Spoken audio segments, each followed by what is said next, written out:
Ahora vamos a ir a la mesa redonda. La modera Ana María Valdés Mena. Ella es psicóloga clínica infanto-juvenil de la Universidad Católica de Chile y terapeuta de juego, máster en Psicología de la Educación en la Universidad de Barcelona. Tiene 15 años de experiencia como psicóloga clínica infanto-juvenil y 8 años de experiencia en el trabajo con niños y jóvenes con discapacidad intelectual y sus familias. Ha formado parte de equipos de profesionales y educativos, entre otros en la Fundación Excepcionales. Actualmente trabaja haciendo psicoterapia a niños, adolescentes, padres y madres y dando apoyo y orientación a familias en la consulta particular y conforma el grupo de trabajo APS, Afectividad, Prevención y Sexualidad. Entonces lo vamos a invitar junto a las personas que expusieron, por favor.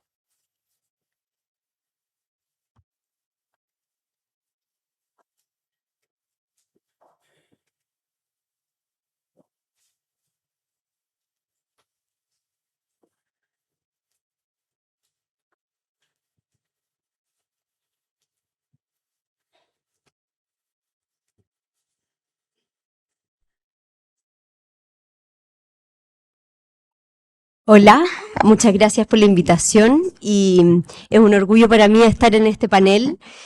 Siempre recuerdo en un congreso un médico que hizo pararse a la familia según la edad de sus hijos y la mayoría eran de niños chicos. Y eso nos hace preguntarnos por qué, siendo tan importante la adultez, a veces perdemos los espacios comunitarios, los espacios de formación, los espacios de reflexión y también de socialización de lo que se está haciendo, de todas las cosas maravillosas que se hacen. Gracias a la Paulina porque puso sobre la mesa lo propio de la edad de la adultez, poniendo también énfasis en las individualidades de cada persona, ¿no? Poniendo tanto la importancia de las particularidades desde la historia que tuvieron, las familias, las oportunidades y también de su funcionamiento neuropsicológico.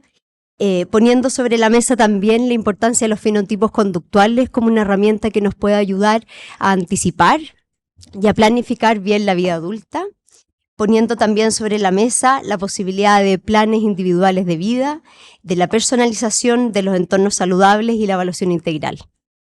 Muchas gracias también aquí a Sergio y a Paula por mostrarnos que esto es posible. Dan ganas de mandar a mucha gente a inscribirse con ustedes con síndrome de Down y sin síndrome de Down. No sé si la gente están de acuerdo, yo tengo algunas ideas. Gracias por pensar en este formato de formación continua, de hacerlo real, de hacerlo en la práctica. Gracias también por poner sobre la mesa que la vida independiente es algo del presente y también del futuro. Hay un video que no sé si han visto, pero que es precioso, que habla de si tú piensas que yo puedo y me das los apoyos para eso, quizás yo pueda, ¿no? Y ahí tenemos que pensar en quizás el destino de todos no es terminar en la vida independiente, pero sí vivir mi vida lo más independientemente posible.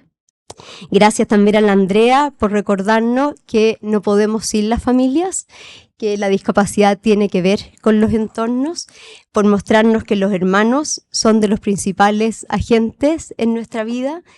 Me encantó que haya puesto el tema de los conectores comunitarios porque, tal como decía este médico, muchas veces pasa que en la adultez nos cuesta más generar comunidad. ¿Ya? Antes venimos con colegios, venimos con instituciones que nos agrupan, ¿no? Y en la adultez, de repente, tanto los cuidadores como los jóvenes se van quedando sin esa comunidad. Entonces, yo voy a ser de vocera de las preguntas ahí, tanto del público como las que nos van mandando internamente. Una primera pregunta que yo también la tengo.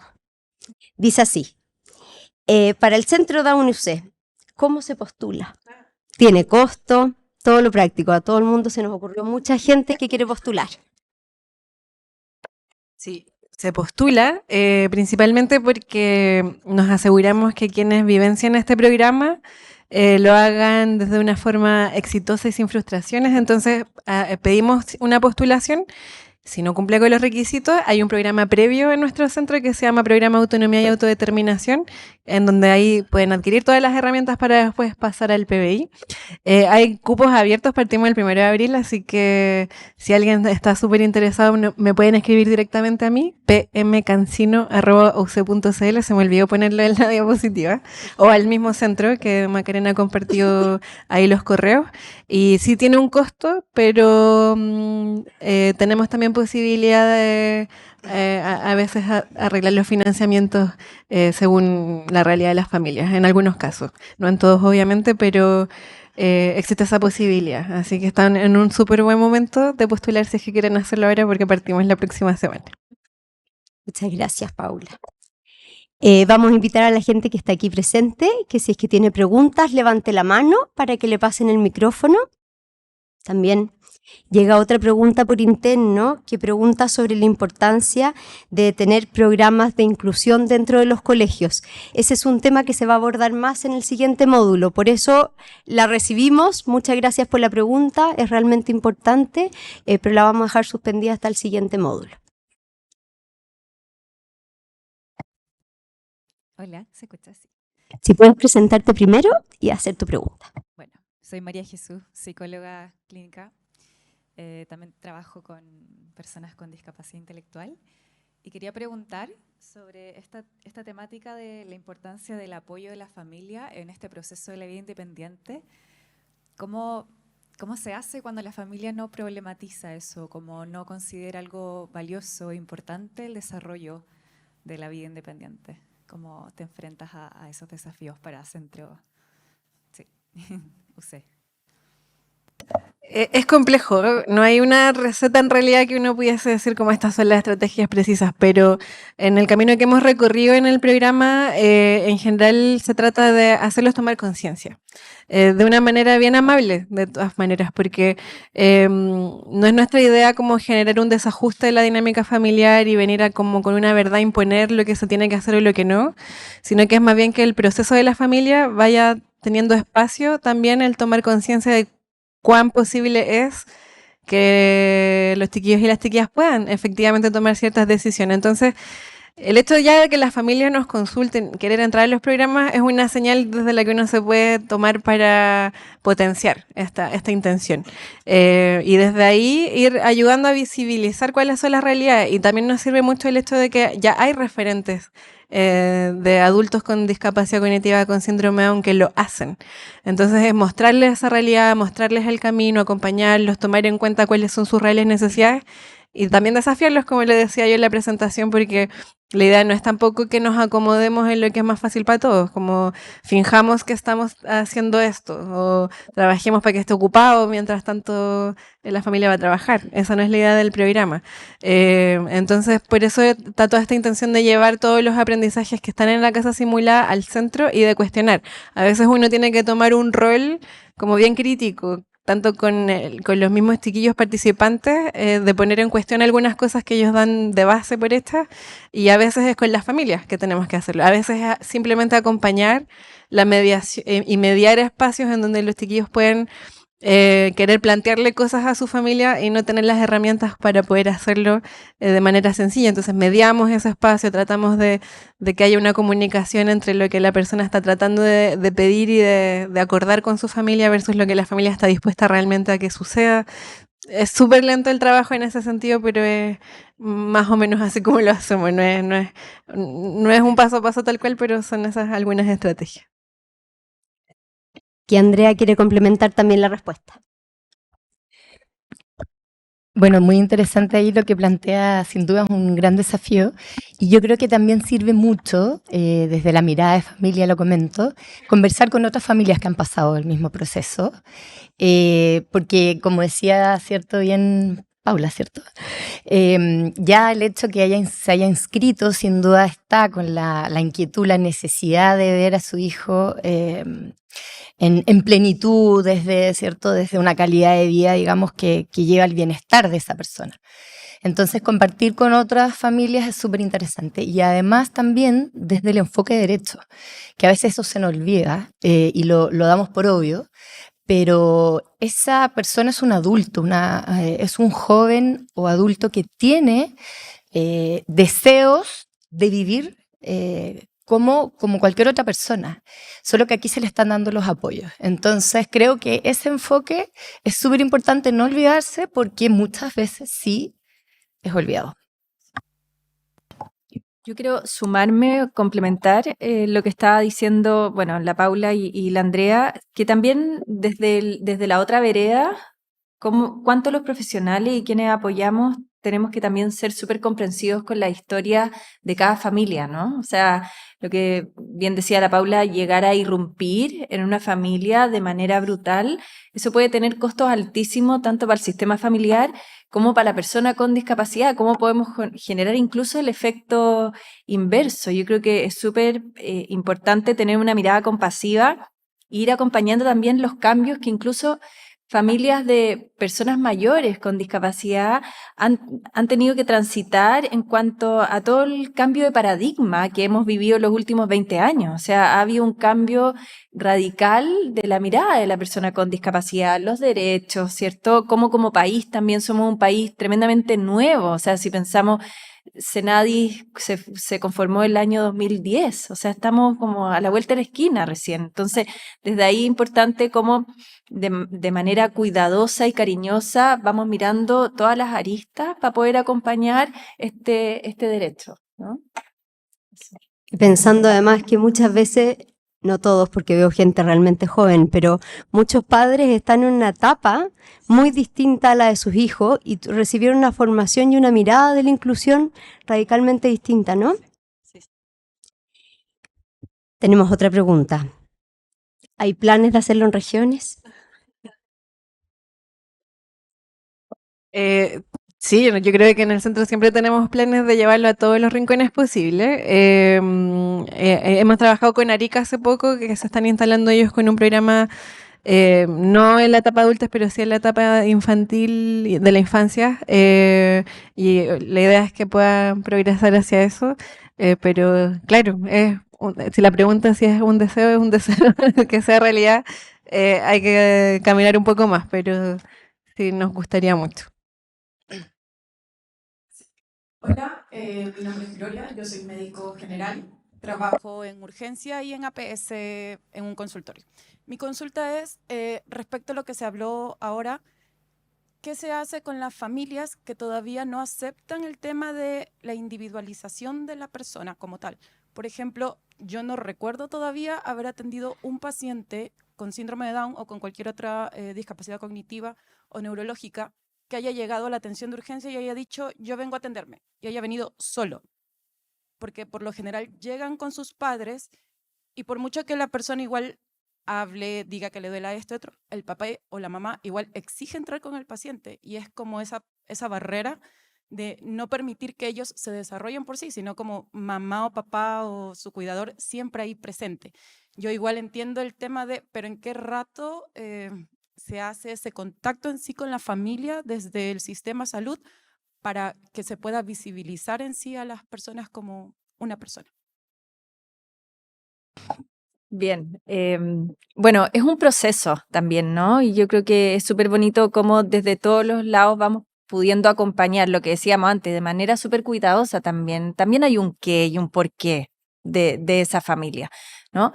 En primer lugar, el modelaje, ¿no? ¿Cuál es nuestra actitud? ¿Cuál es, desde esta vereda en que podemos aportar comunitariamente, cómo entonces desde nuestro propio comportamiento podemos ir visibilizando esa individualidad de la persona, ¿no? Y lo primero es poder dirigirnos a esa persona con discapacidad, ¿cierto? Porque también suele ocurrir lo contrario, ¿no? Esa invisibilización en que nos dirigimos a los padres, a los cuidadores, sin poner atención en la persona con discapacidad propiamente tal, ¿cierto? Y cómo desde ahí, desde una manera accesible, en el modo que entregamos la información, también vamos visibilizando a esa persona, ¿no? Es un proceso, es poco a poco, pero con pequeños cambios, incluso desde ahí, ¿no? Desde cómo te enfrentas a la persona con discapacidad, la visibilizas en su entorno más próximo, podemos ir ampliando entonces esa invitación. es un proceso de cambio de paradigma, es un proceso de creencias que tenemos arraigadas todavía y que el sistema de salud en ese sentido puede aportar muchísimo. Todas las personas acuden a la salud en algún momento y de algún modo, ¿no? Y desde ahí entonces los profesionales de la salud, sobre todo en la red pública, pueden aportar muchísimo en cuáles son las actitudes que ponemos ahí, ¿no? En la atención directa con las personas con discapacidad. Y quizás, Andrea, desde tu presentación, ¿no? ¿Cómo transmitirle a las familias que sean en esa compañía que muchas veces va a ser necesaria a la consulta médica, que sean facilitadores de acceso a la salud y no barreras para que el joven pueda mostrar cómo se siente? ¿Qué dirías tú, qué le recomendarías tú a las familias? Yo creo que es clave, el paciente es el que sabe lo que está sintiendo. Por lo tanto, eso es importante tomarlo en consideración. Nadie sabe más que él qué síntomas tiene, ¿cierto? Dónde le duele. Y de alguna forma, si está la decisión de que entre con su familia, es también a lo mejor desde las confianzas, desde que a lo mejor hoy el sistema de salud no ha demostrado todavía la suficiente preparación para la accesibilidad, ¿cierto? Desde la salud, digamos, y con toda la preparación que se requiere. Pero sí, dentro yo creo que es importante que como familias estemos conscientes de que el paciente es la persona con discapacidad, por supuesto, si es mayor de edad, pero si es un niño, también es importante que, como bien decía Paulina, se dirijan a ese niño, porque él y ella saben lo que le pasa. Entonces, no como atarantarse de querer responder por ellos. Si de alguna otra forma no está la respuesta o no surge, uno puede decir, ¿te acuerdas que tú me contaste que te dolía acá? ¿Todavía te duele? Y así haces como de facilitador, como decía Anita. Ese es nuestro rol finalmente ahí. Hasta que en algún momento, ya la tercera, cuarta vez, ya no va a ser necesario quizás entrar con él. Porque como familia ya sentimos que está preparado el sistema para poder entrar solo. Yo quiero instalar como algo igual. Yo misma lo he dicho todo el rato, como esto del respeto hacia las familias y no venir a imponer ideas, pero creo que también hay un equilibrio que lo hemos dicho y quisiera ser súper más explícita, que es romper los esquemas. Si el entorno te propone funcionar de una manera distinta, probablemente las personas se adapten. Y lo voy a ejemplificar con algo que no tiene que ver con una consulta médica, pero que puede ser muy similar. A nosotros nos pasa que en las primeras clases los papás y las mamás quieren ir a dejar a la sala a los chiquillos adultos donde vamos a tener la clase. Y lo que nosotros nos pusimos de acuerdo como equipo es pedirles que esperen en el sector donde esperan las familias nomás. Y es romper ese esquema, exigir otra forma de funcionar y estar de acuerdo, ser amables en obviamente proponerlo, pero también desde un lugar súper fundamentado, que es lo que decía Paulina, es un derecho de las personas poder participar en privacidad si es que lo deciden, y si es que hay un conflicto entre la familia y la persona, siendo la persona una persona adulta, uno como profesional tiene que atender a esa necesidad, independientemente de que la familia le pueda generar como algún desasosiego el evento en el fondo, pero también se trata de romper esos esquemas de no caer en el mismo juego en el fondo de seguir infantilizando porque me da miedo que la familia se enoje conmigo, como que hay que romper esos esquemas. Oye, y en relación a eso, a veces ocurre incluso de manera súper innata de la familia, por un no cuestionamiento, ni siquiera por una sobreprotección, sino que hay prácticas que están súper instaladas, igual que cada uno de nosotros en sus propias casas, y que en esa pequeña visibilización, como cuestionamiento, ya como se van prendiendo luces que van aportando también. Y solo para meter un pelito más en la sopa, no olvidar que los consultorios, hospitales son también parte del entorno, que puede tener o no valores más inclusivos. Si es que todo lo que se ha incorporado en la línea de avisarle al niño o al adulto lo que tú le vas a hacer al revisarlo, es respeto a la persona, es involucrarlo y hacerlo protagonista. Si tú tienes escalas visuales en tu consulta que faciliten el acceso a que él pueda responder, también vamos marcando pautas inclusivas, ¿no? Para nosotros hacernos parte de estos entornos facilitadores. Muchas gracias a todos, especialmente a todos los panelistas y por las preguntas. Gracias.